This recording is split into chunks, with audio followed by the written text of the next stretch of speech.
வணக்கம். அந்த காலத்துல இன்னாருடைய டைரக்டர் இவரு, இன்னாருடைய படங்கள தான் டைரக்ட் பண்ணுவாரு, அப்படின்னெல்லாம் கட்சி பிரிச்சுக்கிட்டு பேசின காலம்லாம் ஒண்ணு உண்டு. அந்த வகையில அ இவரு நம்ம படத்துல நடிப்பாரா? அப்படிங்கிற ஒரு குழப்பம் வந்து ஒரு இயக்குனருக்கு இருந்துச்சு. அந்த இயக்குனர் ஜெகநாதன். ஆ அந்த நடிகர் வந்து நடிப்பாரா? அப்படின்னு ஜெகநாதனுக்கு டைரக்டர் ஜெகநாதன் சாருக்கு ஒரு குழப்பம் இருந்துச்சு இல்லையா? அதுக்கு காரணம் என்ன?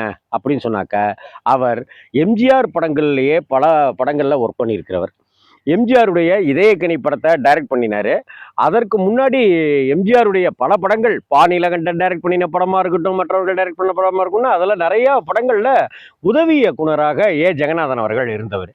அந்த ஜெகநாதன் சார் தான் க க ரஜினியை வைத்து பின்னாடி அ கா இது தங்கமகன் மாதிரியான படங்கள், 3 முகம் மாதிரியான படங்கள் எல்லாம் குடுத்தவரு. கமலை வைத்துக்கொண்டு காதல் பரிசு மாதிரியான படங்கள் எல்லாம் குடுத்தவர். ஜெகநாதன் சார் வந்து சத்யா மூவிஸினுடைய செல்லப்பிள்ளை அப்படின்னே சொல்லலாம். எம்ஜிஆருடைய செல்லப்பிள்ளைன்னே சொல்லலாம். மணிப்பயல் அப்படிங்கிற ஒரு திரைப்படத்தின் மூலமா தான் ஜெகநாதன் சார் அ அறிமுக இயக்குனராக ஃபர்ஸ்ட் படம் அவருக்கு மணிப்பயல் அப்படிங்கிற படம் தான். அந்த மணிப்பயல் திரைப்படத்திலேயும் எம்ஜிஆரை போற்றுகிற விதமாகவும், அண்ணா அவர்களை கொண்டாடுகிற விதமாகவும், காஞ்சியிலே ஒரு புத்தன் பிறந்தான்ங்கிற மாதிரியான விஷயங்கள் எல்லாம் சொல்லி அந்த படத்தை எடுத்திருப்பாரு ஜெகநாதன். அதற்கு பிறகு எம்ஜிஆரை வைத்துக்கொண்டு எம்ஜிஆருடைய ஏடிஎம்கே கட்சி கொடியெல்லாம் காமிச்சு என்னுடைய இதயக்கனி அப்படின்னு அண்ணா எம்ஜிஆரை சொன்னார் இல்லையா? அதனால எம்ஜிஆர் அந்த அவர்களுடைய அந்த படத்துக்கு இதயக்கனின்னே பேர் வைத்து டைரக்ட் பண்ணவர் தான் ஜெகநாதன் அவர்கள்.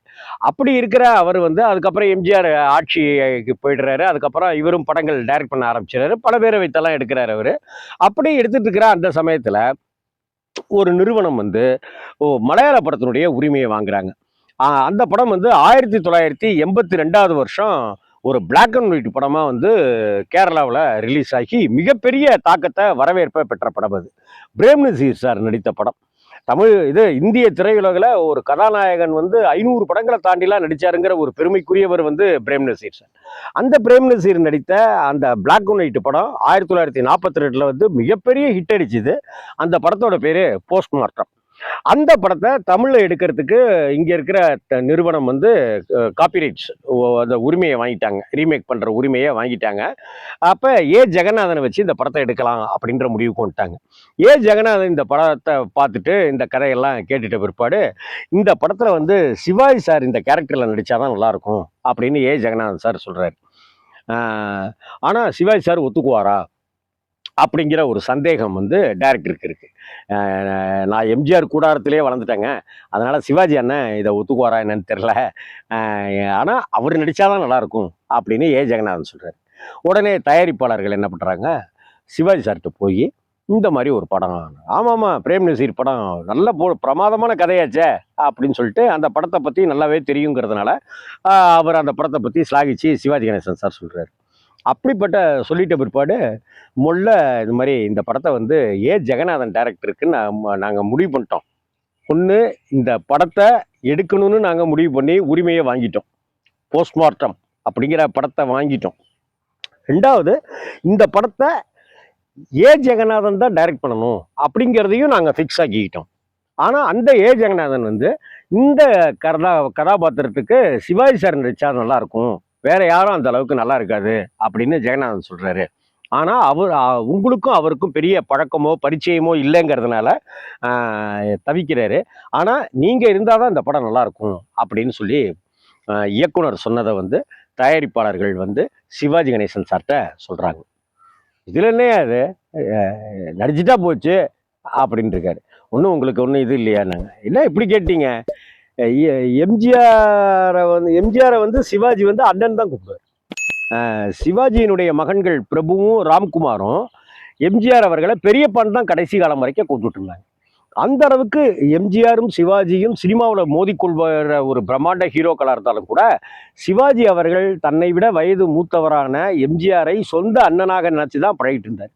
அதே போல சிவாஜியையும் தன்னுடைய சொந்த தம்பி போல நினைத்து தான் எம்ஜிஆர் பழகிட்டு இருந்தாருங்கிறது நம்ம தமிழ் சினிமாவில் எல்லாருக்குமே தெரிஞ்ச விஷயம். உடனே என்ன இப்படி நினைச்சிட்டீங்க, ஏன் ஜெகநாதன் இப்படி நினைக்கிறாரு, எங்க அண்ணனை வச்சு எத்தனை படம் எடுத்திருக்கிறாரு அவரு, இந்த படத்தை அவருடைய டைரக்ஷன்லாம் நான் நடிக்க மாட்டேன், நான் தாராளமாக நடிக்கிறேன் அப்படின்னு சொல்லி சிவாஜி அவர்கள் நடித்து கொடுக்க சம்மதிக்கிறாரு, தேதி கொடுக்குறாரு. அந்த படம் தமிழ்ல கேரளாவிலேருந்து கதையை வாங்கிட்டு வந்து தமிழ்ல எடுக்கிறாங்க. அந்த படத்தை சிவாஜியை முதலாக வைத்து ஜெகநாதன் டைரக்ட் பண்றாரு. அந்த படம் மிகப்பெரிய வெற்றியை பெறுது. அதற்கு காரணம் அந்த கதாபாத்திரத்தை சிவாஜி நடிச்சது தான் சரியா இருக்கும்னு ஜெகநாதன் சொன்னார்ல. அதுதான் மிக முக்கியமான காரணம். அந்த படம் வெள்ளை ரோஜா அப்படிங்கிற திரைப்படம். ஒரு பக்கம் அந்த டிஎஸ்பி அருள் அப்படிங்கிற அந்த கதாபாத்திரமாகவும், அதே போல இன்னொரு பக்கத்துல ஒரு அன்பே உருவான பாதிரியார் கதாபாத்திரத்திலையும் சிவாஜி நடித்த இந்த படத்துல பிரபுவிலிருந்து, சிவச்சந்திரன்லேருந்து, கல்கத்தா விஸ்வநாதன்லேருந்து நிறைய பேர் நடிச்சிருப்பாங்க. இன்ஃபேக்ட் அம்பிகா ராதாவும் நடிச்சிருக்கிற படம் இது. இசைஞானி இளையராஜாவுடைய இசையில எல்லா பாடல்களுமே மிகப்பெரிய வெற்றியை பெற்றனங்கிறதும் நமக்கு தெரியும். வெள்ளை ரோஜா பாடல்கள் வந்து இந்த கேசட்டே, அந்த ரெக்கார்டே வந்து அவ்வளவு பெரிய சூப்பர் ஹிட் வரவேற்பை பெற்ற ஒரு ஆடியோ சாங்ஸ் கொண்ட ரெக்கார்டு அது. அப்படிங்கிறது ஒரு ரெக்கார்டு, அது சாதனை அது. அப்படிப்பட்ட ஒரு போஸ்ட்மார்ட்டம் அப்படிங்கிற பிரேம் நசீருடைய கதையை தமிழ்ல ரீமேக் பண்ணாங்க வெள்ளை ரோஜான்னு. அந்த வெள்ளை ரோஜால சிவாஜி கணேசன் நடிப்பாரா அப்படின்னு தயங்கிட்டு இருந்தார் ஜெகநாதன். அந்த தடைகளை எல்லாம் உடைச்சி, அந்த சந்தேகங்களை எல்லாம் உடைக்கிற விதமா முழு அர்ப்பணிப்போட சிவாஜி சார் நடிச்சு கொடுத்தது மிகப்பெரிய வெற்றியை பெற்றதுங்கிறதும் நம்மளுக்கு ஒரு சுவாரஸ்யமான தகவலா உங்களோட பகிர்ந்துக்கணும்னு நினைச்சேன்.